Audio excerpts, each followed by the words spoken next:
Hi everyone, Petko here. Today we're going to talk about a tank tier list, a long anticipated one that I have been promising for quite a while.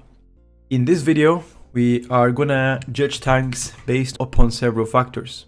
Tank durability, group composition, mobility, personal and external benefits to the party such as external cooldowns, and also tankiness or defensiveness. To begin with, this tier list will primarily focus on the first season of Mythic Plus, and we will consider what the meta will be for tankings. However, just keep in mind this tier list will not be permanent and it will change from patch to patch. And I'm just going to attach a link to my Discord when I'm going to keep it up to date. But this video is going to be done based on the 9th of October update. So keep in mind things might or might not change. In case there is any change, I am going to be implementing those changes on my Discord and also my official IcyVeins tier list guides. Just another thing to keep in mind is even if you see that your class is not S or A tier, it's important to understand that bring the player, not the class, is way more valuable than just bring any meta class. However, while it's a game that has a meta, meaning that some classes or specializations will be better than the other, that's just the way it will always be. So keep that in mind. Even if you see a class not being currently the best, things might change for them. There's still a lot of weeks until the release. So please don't take this as a final tier list. And before you say anything else and why you should trust me, I'm just gonna put some credibility to my name. I'm a competitive Mythic Plus player and a team captain of the team called The Boys. Most recently, we competed in Summer MDI, where we came to the Summer Finals. More known to be pushing boundaries of high Mythic Plus with several world first and Europe first rankings among the seasons of multiple classes, multiple specs. So I definitely have a very good judgment when it comes down to like group composition, what is best, what feels the best, and my own personal view and belief. Now keep this in mind. This tier list will be entirely based on my personal opinion, for my evidence, and for my likings, which I have been obtaining data throughout the weeks, even close to 2 months of me playing beta. So if you don't like what you see or have different opinion, that is completely okay. Everybody is entitled to have their own. This is mine, and I'm gonna showcase it in this video. So without further ado, let's begin. First thing first, there are no tanks currently on a D tier, meaning that all of them are decent enough to be above that. C tier, Protection Warrior, simply the worst tank choice among all. Protection Warrior do feel quite behind in terms of toolkit. Their inability to hold threat will, with a combination of low self-sustain and mediocre mobility, puts them at the bottom of the list.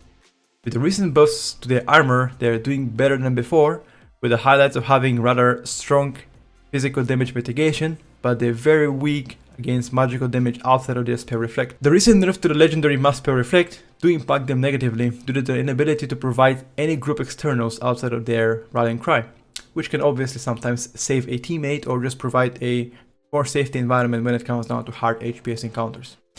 Moreover, Warrior are the only class that provides battle shot, meaning that they can be very useful with a heavy physical damage oriented group, which is quite unlikely to be what is determined to be meta in this season. Just keep in mind most of the meta composition right now surround at least 2 ranged, and with a combination, let's say, with a mage and shaman, mage and hunter, or double hunter, pretty much ranged right now are slightly more favorable in Mythic Plus than the melees. That's because of the dungeons being very melee unfriendly. So definitely having a battle shot wouldn't influence the decision of putting the warrior higher. Also on the other side, Warrior is one of the tanks that provide the least DPS, or one of the least DPS out of any other tank, and also has problems with keeping aggro when it comes down to like huge bursts of several classes. I do believe that Protection Warriors will continue to climb ranks and will get relatively better once they scale up with down secondary stats and cover some important secondary stats benchmarks. But as for now, they deserve to be in a C spot. Next on the tier list will be a Guardian Druid, which will be placed under B tier.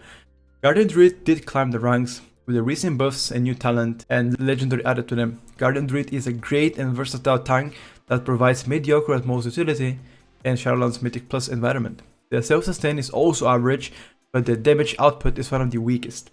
You still have one of the strongest personal defenses in the game in the face of survival instincts, but with the same time you have to consider that it's a 3-minute cooldown. But to compensate for that, they also have a second personal defensive called Barskin. The new talent Tooth and Claw bumped their ranks by quite a bit, allowing them to be significantly more tanky. But to consider, Guardian Druids are among the lowest rank of a B tier, putting them at the bottom of the list. Guardian Druid recent changes to their Frenzied Regeneration increased their self-sustain by a tiny bit, moving it from 18% to 24%, but that simply is not enough to put them anywhere higher in the rankings. The biggest disadvantage of having a Guardian Druid is the high vulnerability versus heavy magical damage. On the other side, they're one of the highest mobility tanks in the game, with great group utilities such as Stampeding Roar and Combat Resurrection.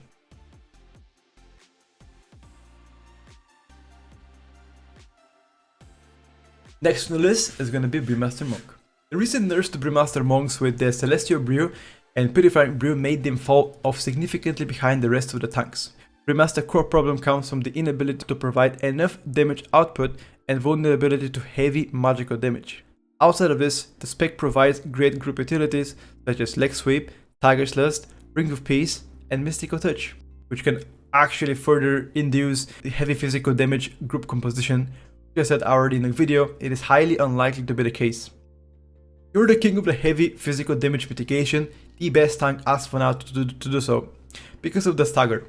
Their self-sustain is at most average, and they do provide great mobility for themselves, such as having 3 charges of a row. Brewmaster recent changes have a little to no impact when it's placing on a tier list, noticeable nerfs to most of their legendaries, and a slight buff to Charred Passion will not be enough to place the spec anywhere higher or lower as for now.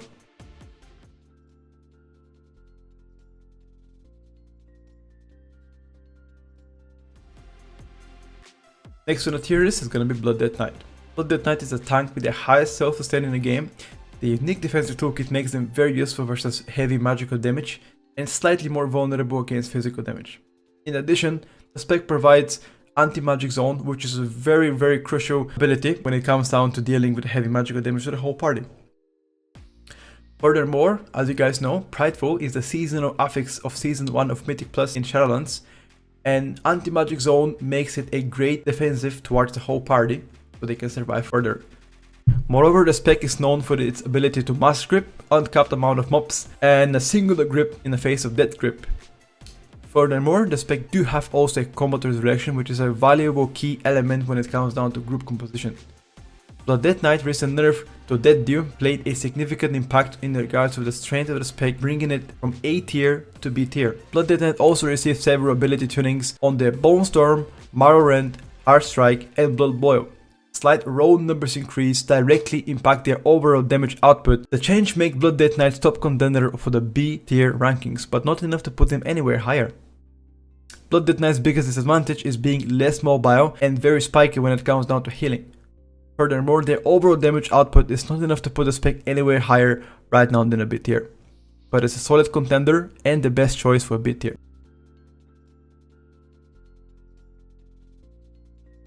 Moving to the A tier, starting with Protection Paladin. Protection Paladin are currently one of the best performing tanks in Shadowlands, only slightly behind Vengeance Demon Hunter. They have an amazing defensive and offensive toolkit with tons of cooldowns to fill in the window gaps. However, once they run out of them, Paladin's main weakness is majorly dependent on his cooldowns to ensure survivability. You can pretty much go from maximum health to 0 in a matter of few seconds. Rotating Shield of the Righteous will be the main focus if you want to stay alive. Moreover, Protection Paladin has a great antidote power with Avenger Shield and Rebuke, as immunity from Divine Shield, and AoE damage reduction party aura from Devotion Aura.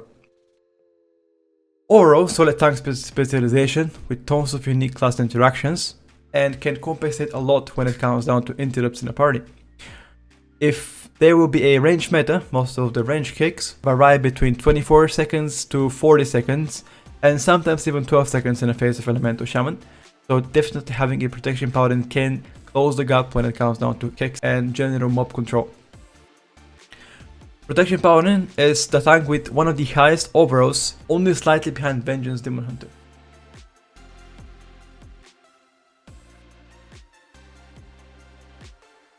And as a finale, the only tank currently placed on the S tier list is gonna be Vengeance Demon Hunter. Currently the kings of Mythic Plus, Vengeance Demon Hunter is the best tank overall in the current state of Shadowlands. It provides one of the highest self-sustain and highest damage output as a tank. Its passive mitigation from Demonic Ward's Vengeance and one of the highest mobility as a tank makes it easy to navigate while staying in a healthy shape. Moreover, currently the only tank with Cheat Death passive from Last Resort, making it survive fatal damage. Furthermore, Vengeance Demon Hunter have one of the best toolkits as a tank, such as Sigil of Silence, Sigil of Misery, as well as Sigil of Chains. Important to note that the spec provides Chaos Brand, and it's a great combination with the spellcasters in the party. Well, that was the end of the video. If you guys enjoyed what you saw, make sure to thumbs up, subscribe, and follow me on Twitch where I stream daily, pretty much better content. As I said in the beginning of the video, I'm gonna keep this tank tier list up to date in my Discord, and also you can check the official IcyVeins tank tier list where I'm the author for that, and I'll keep this updated as often as I could, pretty much after every patch. Anyway, thank you for watching, and goodbye.